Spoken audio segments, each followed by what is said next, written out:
A big shakeup in college football this past weekend. We'll talk about that and more coming up inside the locker room.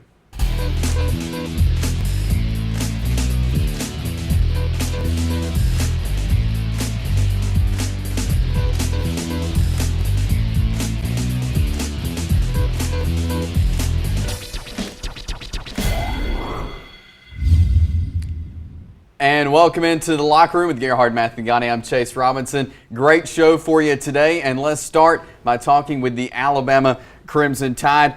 Big, huge win over Mississippi State for them this past weekend. Everybody thought Alabama would win, but not the way that they did. Very impressive, and considering the fact they had that 11 o'clock kickoff, and people sometimes like to just dismiss that, but the fact that you were able to start at 11 a.m., it throws off the timing of the when you start the game, and most teams have a breakfast or some kind of meal 4 hours before the game. It's just an early time to start playing football, and the way they came out and really punched a team in the mouth that beat Texas A&M the week before and looked really solid, but we knew going into this game that Alabama was going to be a big favorite. But you hit on it. I think that the way they won was impressive. Jalen Hurts continues to every week almost seemingly do eyebrow-raising things. And, the fact that he passed for over 300 and ran for over 100, I think that we're just seeing an Alabama team that is really clicking on all cylinders right now, which is super scary. After that performance from Jalen Hurts, can you see him moving into the Heisman talk? I can. And he needs more of these. But if he gets into the Heisman race, it'll be a lot like Derrick Henry. It'll be a lot about the way he finishes the season. And I think a lot of the other guys in a lot of the other conferences, whether it's Deshaun Watson, hasn't been that kind of player that we expected him to be. Right. Christian McCaffrey was injured at the beginning of the season. He won't have the stats. And you look at a guy like Jabril Peppers from Michigan, who he's kind of like Charles Woodson. He'll have to do it, but he'll need some big plays, and especially probably some huge plays in the big game against Ohio State. So if Jalen Hurts continues to do what he's been doing, he will have a solid enough run, especially towards the end when all the Heisman voters really start to hone in. So a big game this week against Chattanooga, big game with Chattanooga, another one against Auburn. I think he puts himself in pretty good position. Chattanooga this week, a good Chattanooga team is doing great in the FCS. What's Alabama got to do to keep this momentum rolling? I think a lot of the same thing, and they'll go vanilla in this game. And basically what you're trying to do in this game is to get your starters in, to get them some work, get a big lead, and then play some young guys. And I think the key here, especially in the second half, is to get a lot of the young guys in, keep your starters fresh for Auburn, and make sure that, this week they don't overlook Chattanooga. Chattanooga should not play with them on the field as far as in between the lines, mainly because of the depth issue that they have. But right. I expect Chattanooga to put up a good fight, but Alabama to come in and play a lot of their young guys second half. Well, here is Coach Nick Saban as they prepare for Chattanooga. Chattanooga is a very well-coached team. Russ has done a really good job there. They're 8-2, or they're one of the top teams in, their division. They have 14 starters returning from last year's team. They're basically do a really good job on offense with the quarterback run type stuff in the play action game, which is difficult to defend. They really play hard on defense and special teams, and this is a game that we need to focus on what we need to do technically to get better as a team, and try to go out and play our best game and build on what we did in the last game. And you can see Alabama and Chattanooga 6 p.m. Saturday night on ESPN2. Moving over to the Auburn Tigers. They've been rolling. They were looking to have that 9-2 record going to the Iron Bowl. They went into Georgia, where they've struggled the past few times, and they lost this game. Injuries were really kind of the thing to start the game, and then execution was the thing that was in the game. Shaun White kind of questionable going in. He ended up playing in the football game. Cameron Petway was out. And I think that what Auburn kind of started to realize is that as much as Auburn fans probably don't want to put it, they find this one guy, and he becomes the guy, whether it's Trey Mason, whether it's Cam Newton, and they found in Cam Petway, and Kerryon Johnson came in and played pretty well. But the thing about Auburn was they couldn't find a running game without Cameron Petway. He just added a different dimension to the team. And when you can't flip the field, because this is one of the things I said last week, if you could flip the field and let Daniel Carlson just kick a bunch of field goals like he did against LSU, you put yourself in pretty good shape. All they needed was 2 field goals in that game and they would have won. Defense did a great job The only Georgia touchdown came from a pick six, and then they got the field goal. I just think that Auburn's, I guess, a lack of versatility on offense really hurt them in this game, because Cam Petway really opened everything up for Sean White. Georgia able to hone in on that and able to bottle them up and come away with a win. What's going to be Auburn's goal this weekend heading into Alabama A&M? I think the main goal is they got to play well, because A&M will. This is their biggest game. They want to come in and really season the fact that Auburn's kind of demoralized right now, and so we'll see, if they're able to get it done. Sean White, as you mentioned, was questionable for this game. A lot coming out. There were some miscommunications between the coaching staff and Sean White on how his injury really was. Which has been so bizarre when you think about it, because Gus Malzahn has been so hesitant to even say that your injured quarterback has an injury to his throwing arm. I mean, these are things that you would figure are pretty easy and pretty okay to say. And it's been a weird disconnect down there. And really this year's kind of spotlighted that. And then the Georgia game highlighted all the miscommunication between the players and the coaches, and probably did the same thing on the field as well, because they were not able to get an offense going. 32 yards total in the second half against that Georgia defense for a team that was coming in averaging 300 yards rushing. Well, here's Coach Gus Malzahn speaking on quarterback Sean White. He got us here. He had an excellent year, and obviously we knew he wasn't 100%, but it was a close game, and he wanted to be in there, and I know his teammates wanted to be in there, and obviously we couldn't find a way to score in that second half, but he's a tough guy. He's one of our leaders. And you can see Auburn take on Alabama A&M at 6:30 on the SEC Network Saturday night. Moving to the Jacksonville State Gamecocks now. They picked up another win this weekend in conference play. Yeah, it's a huge one, and they were able to score 33 points on offense. And one of the biggest things about this team is, when will the offense get going? Not necessarily if they can. We know they can. They have all the potential in the world. Have their All-American quarterback back, and then they have a great offensive line with Rock Thomas and Josh Clements and Josh Bards. They have the players to get it done, and they just needed to get some confidence about them. And they haven't done it on the road past couple of weeks against EIU and against SEMO, but they did it against Murray State, able to put some up. And you would figure that this is going to be kind of a catalyst to where they go heading into their final game of the season coming up this week against UT Martin. I think the defense played well once again. It's all about the offense coming together, and I think that they'll be able to do that this week.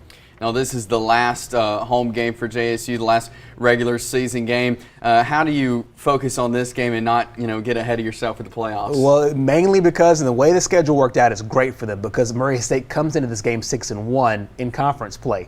They have 2 losses overall, but if JSU loses this game, Murray State's your OVC champion. And so you're playing for a ring in this game. And so I think that's motivation enough. And obviously you don't want to go into the playoffs with that loss, because then you leave it to the committee to where you're seeded, and then you might have to travel once again in the playoffs. You win the game, you win a ring, and then you get a chance to be the number 1 seed going into the playoffs, get all of your games at home until you go to Frisco.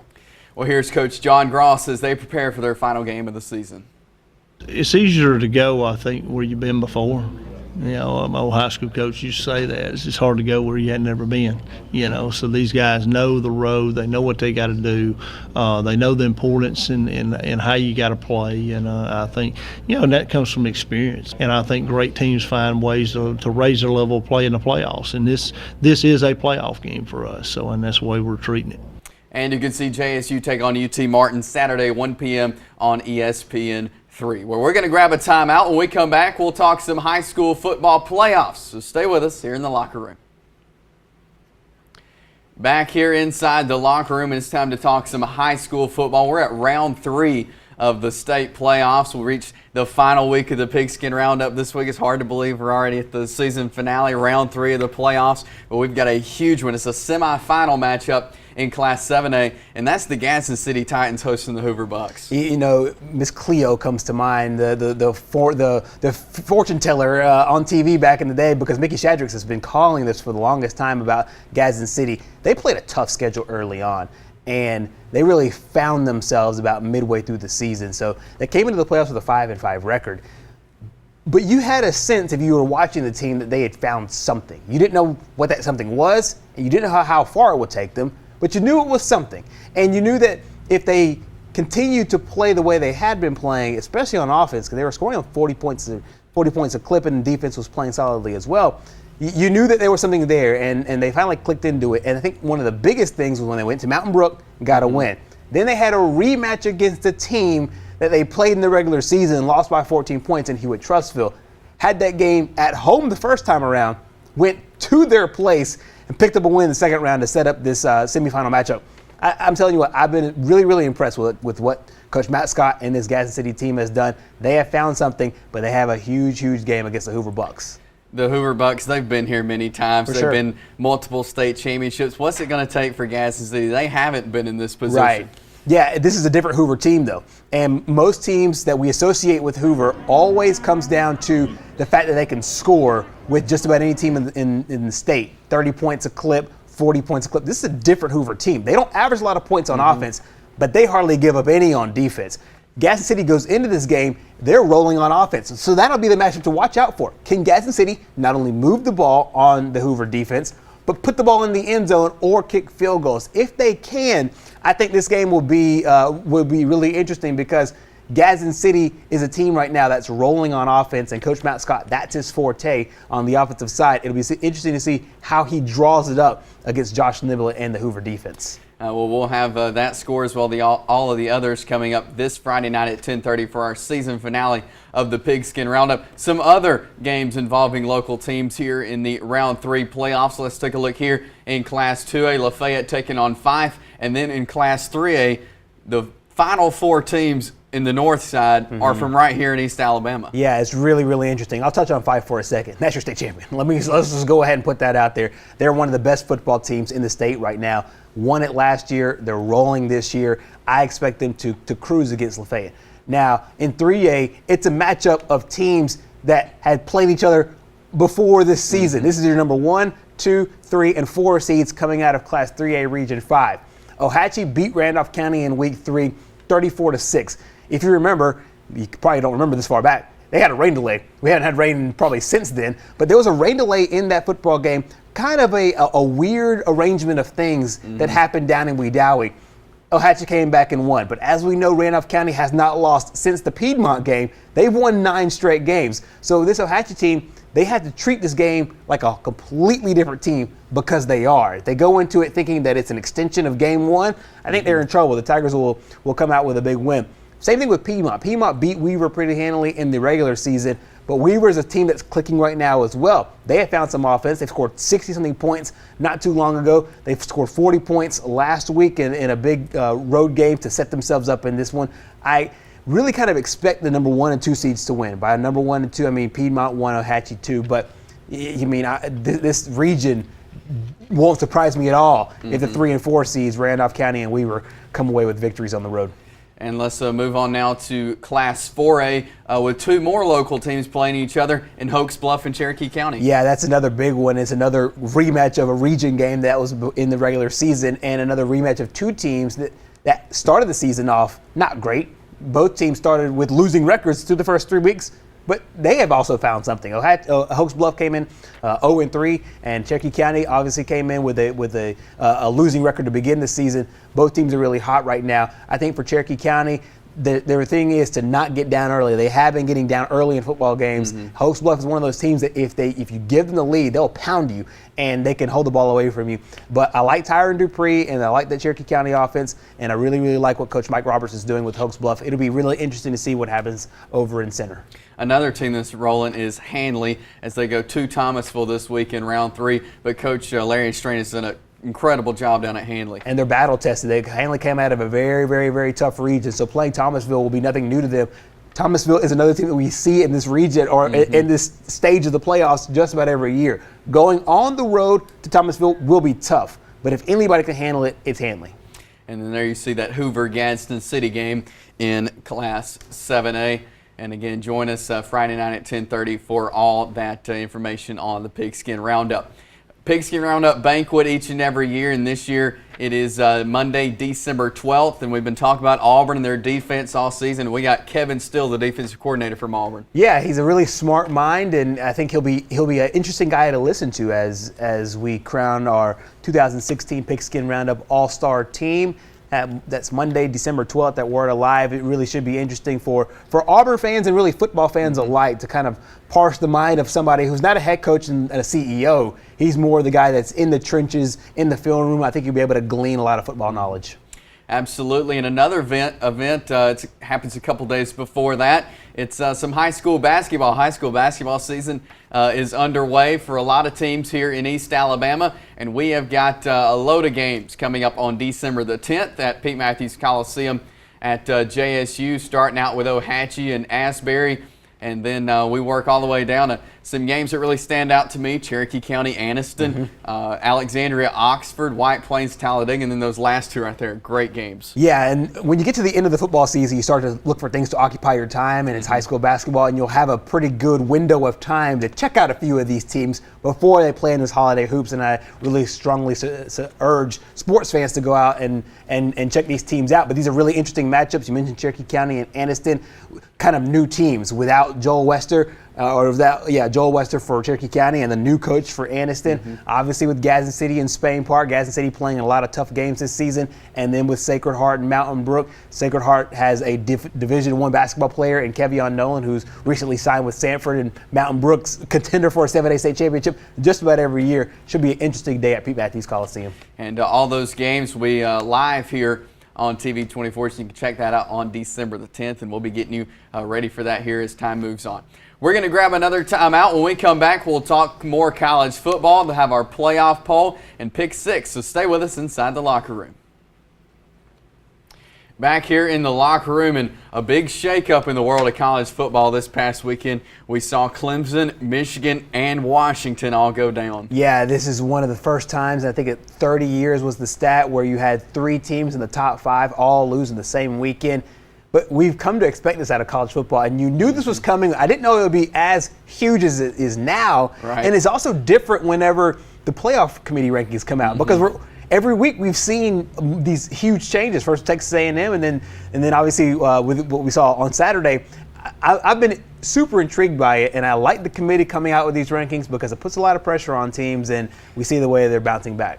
Well, let's take a look after this big shakeup what the committee put up on their top four this week. Of course, Alabama staying undefeated. They stayed at number 1. Ohio State moved into number 2. Michigan comes down to 3 and Clemson at 4. Your thoughts on the committee's top 4? By and large, I don't have many arguments with it. I like Ohio State and Michigan, and really you can flip those either way, and I think that'll be a great game when those two teams square off against each other. The bigger beef was with Clemson, and you'll see that on mine.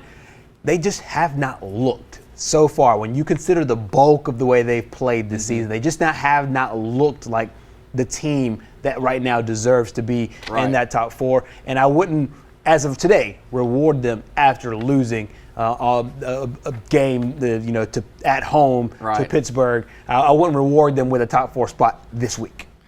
Let's take a look, as we like to do here, and come up with our own top 4. So Mickey's not here, but we have his. He has Alabama at 1, Ohio State at 2, Michigan 3, and Clemson at 4, just like the committee's picks. Yeah, and I'm not surprised with that, mainly because he's loved Ohio State really since day one, and Clemson, obviously with the Louisville card, you got the head-to-head there.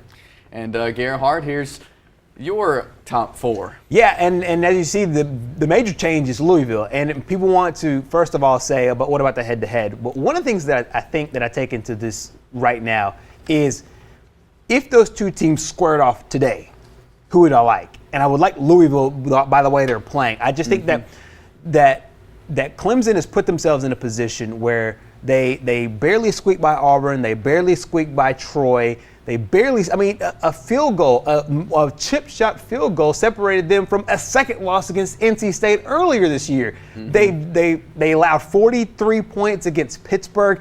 Clemson's not playing like a team I think that they should be playing at this point. But that's enough about anti-Clemson. Let me put it for Louisville. I think that Louisville's now found a bit of a groove. They don't have the resume that Clemson has, but I think they will towards the season's end. And like I said, if you put them on the field today, I like the Cards over the Tigers. And taking a look at mine, it's the exact same as Gerhard's, and I completely agree with you there on the Clemson, because if we were going through our pick 6 next and we had Clemson and Louisville on there, I'd go with Louisville. Right. And you look, I was looking through Clemson's schedule today, and I'm just not impressed. Yeah. And they're a good football team, Right. no doubt. We saw Right. that last year, win national championship and everything. But I've got Louisville over them. I think if they played tomorrow, that Louisville would win that game. Yeah, and I agree with you. And one of the biggest things is, where's your big quality win? Where's your Right. huge quality win? You can point to that on Louisville's schedule. You can't right now on Clemson's schedule outside of the Louisville game, which we've already talked about how I think in a rematch right now, I like Louisville. Well, let's move on now to our pick six. And the first game up is a game that we picked a few weeks ago, but it never got played. It's Florida at LSU, and Mickey is going with the LSU Tigers. Yeah, this game is in Baton Rouge, and if it was a night game in Baton Rouge, I would like LSU by a long shot. It's at noon, and I still like them. I think that Ed Orgeron has really found something there, and they got a big win last week. They're at home. I like the Bayou Bengals. I like what Coach O's got going down in Louisiana. I'm going with the LSU Tigers in this one. Next up, Clemson at Wake Forest, and Mickey has got Clemson. I just trashed Clemson for about 5 minutes earlier, but I will say that I think what last week's game did is wake them up. They know they have no more chances to even slip up. I think they take care of business at Wake Forest, who's already looking forward to basketball season. I've got Clemson in this one as well. Next up, Oklahoma goes on the road to West Virginia, and Mickey is going with Oklahoma. Yeah, this is one of those interesting games that I think will be one of the best games of the weekend, and one of the game that we look to really when you consider who the Big 12 champion might be and if the Big 12 champion will get left out of the playoff. I think that Oklahoma right now is in a position, they're playing well enough right now to get the big win in Morgantown. I like the way Baker's playing right now. Not that I hate that West Virginia. It's just that when West Virginia lost that first game, I called that one. I thought that they weren't right there on the cusp. I think Oklahoma gets them this week. And I've got Oklahoma in this one as well. Next up, matchup in the SEC. Missouri goes to Tennessee, and Mickey has got Tennessee. Missouri goes up by 21 points, and Tennessee comes back and wins. I mean, that's just the way the season has kind of gone out. Missouri's a bad football team right now. And Tennessee, under Butch Jones, I think they have found something. I think at the beginning of the season, it was national championship or bust. And then they kind of settled into who they were, lost a few games, and I think now they play for pride and obviously in the running there for the SEC East. I've got the Tennessee Volunteers in this one. Next, Washington State at Colorado, and Mickey Shaddricks has got Colorado. Now, this is where I think that the Texas A&M play works again. Because you remember when Texas A&M was number 4, and then they went to Starkville, a game they should have won, and they didn't come out with a win. Mainly, and a lot of people did this, and I think I was one of those people too, you pointed to the fact that how much is this that you're number 4 in the country? Mm-hmm. I think a lot of the same thing with Colorado. They haven't been here in forever, and a lot of people forget the Buffs even have a team a lot of times. And it kind of surprised me that Colorado's done so well this season. Mm-hmm. I like Mike Leach, the Pirate Man, to go into Colorado and get the big win over Colorado. I'm going in with Colorado in this one. That's our difference so far here in the Pick 6. And finally, our last game, Florida State goes on the road to Syracuse, and Mickey's got Florida State. Syracuse equals Missouri. Awful team, and Florida State wins by the fact that Florida State is good. Syracuse, not good. I think it's a little bit closer than people expect because Syracuse is a pretty good team at home, but the Seminoles take it.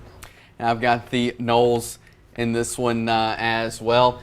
And we'll hope you enjoy this weekend of college football, and we'll have more next week. Great show next week. It's rivalry week. We'll get you ready for the Iron Bowl and all those great games coming up next week on The Locker Room. Thanks for joining us this week. Hope you have a great week. We'll see you next time.